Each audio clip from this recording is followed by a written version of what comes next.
Hi, good morning, everyone. This is Mrs. Cano. Hey, we're going to be starting to learn the 6 trait of writings, and I'm going to just give you a really quick introduction to each of the 6 traits. 6, not 100, 6. Is that not great? I think it's great. I used to teach up step up to writing, and I loved it. And I've been introduced to this again, and so we are going to go with this one. So the first trait of 6 steps is ideas, and they're demonstrating a light bulb. And here's my light bulb. Okay, the kind of funky one because I have different kind of lights all over my property. Okay, so the idea is light bulb. Your light bulb goes on. It's your brain. Okay, so that's that. And then the next one is organization. Organization. Okay, so let me see if you can see this. Here is the engine. Okay, here is one boxcar. Okay, so here's the engine, here's the beginning, the introduction, the middle or the body, and then the caboose. You guys, the end is called the caboose. That is the end of your essay or writing or paragraph. Okay, because you could use this different ways. We can write a paragraph with this, topic sentence, details of information or facts, or okay, and then explanation, and then a concluding sentence. Okay, all right, so it's not just wrapping it all up. Okay, so I like that idea. So you have the beginning of a train, the middle of the train, and the end of the train. This is called the engine. This is called the car, the box cart, and then this is called the caboose. Okay, so that's the second one. The third one is voice. And voice is character faces. Do you see that? They're different faces. Okay? So what kind of voice do you have today? So if, say, it was my birthday, what kind of voice would you have during your birthday time? Would it be a sad voice and a sad face, or would it be exciting face, a happy face? What would it be? Okay, what kind of voice would it be? So sad, you'd have like a frown, a sad face, maybe even tears. Okay, so let me show you this really quick behind me.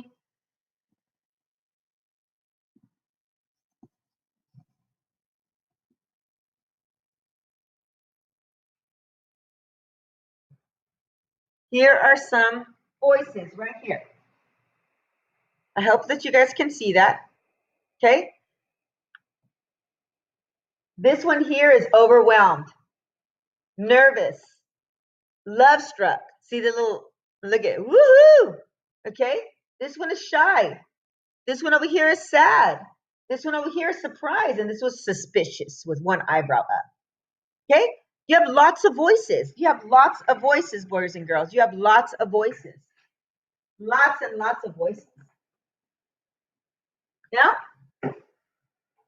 let's move on to the next trait.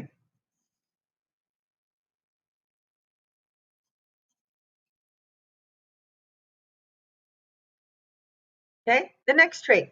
The next trait is sentence fluence, word choice, excuse me, word choice. Okay, and that is represented by a bullseye. Bullseye means, okay, the bullseye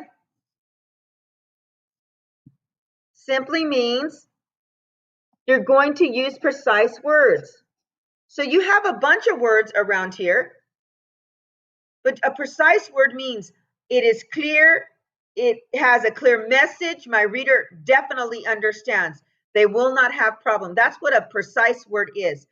So let's think about a word. So I could go, no, let me do it a different way. So sleepy. So if I wanted to do different words and use and tell everybody that I am, it's not really sleepy, but the word is tired. So sleepy means I'm ready to go to bed, but tired means I'm just exhausted. Exhausted and tired are pretty similar. So on your face, you would have a different look. It would be a tired look, like your shoulders are a little shrugged. Your face looks tired. You have black circles around your eyes because you're so tired. Exhausted means you cannot move. Your whole face looks different. Or any of those words. So the closer you get to what you want the readers to know about you being exhausted, well, then you're going to have to develop what exhausted looks like or what tired looks like. It's a better word. Exhausted is a better word than tired. And you can put your voice in it with these expressions, okay? So your word choice is completely clear. You're sending the message so everyone understands. That's what word choice is. Okay? The next one is sentence fluency. Sentence fluency. So it could be I'm practicing verbally, and it can be I need to be able to read it correctly. So that's represented by my telephone here. Okay? Here's my telephone. Okay? This is my telephone. All right? So if I'm talking to my girlfriends and I'm just saying, hey, hi, how are you? And then you're just rambling and rambling, well, that's not clear. But if you said, hey, I'm doing well, my family's well, the COVID has not stopped us from being ourselves at home. We are playing games, we are doing homework. I am hanging out with some family. We are taking all the precautions when we're around. Even though we're family, we're still standing 6 feet away. I think you guys understand that we are doing well just by those comments. That's easier to be understood, and it's easier to be read that way. Okay, you understand that I'm talking about what we're doing at home and how we're doing at home. Okay, and how we're staying safe. So okay, let's move on to the next one. Um, Conventions. This is my favorite one. Okay. So conventions are like toolbox. Okay. So I liken it. I liked what she did. Okay. When I learned this. Okay. So it organizes all your conventions. So I have it empty right now because we haven't put anything in it yet. So your toolbox helps you put the right punctuation, helps you organize it precisely, okay, in the structure, and that's what these do, okay? So periods, question marks, exclamation marks, okay, quotes, okay? If I open it up completely, the bottom of the toolbox represents that I am using those in my writing, so that way everyone understands if I'm sad, if I'm happy, if I've stopped, if I just slowed down. My commas are in here, my periods and my commas. So this is my toolbox. So my conventions are my toolbox. Okay.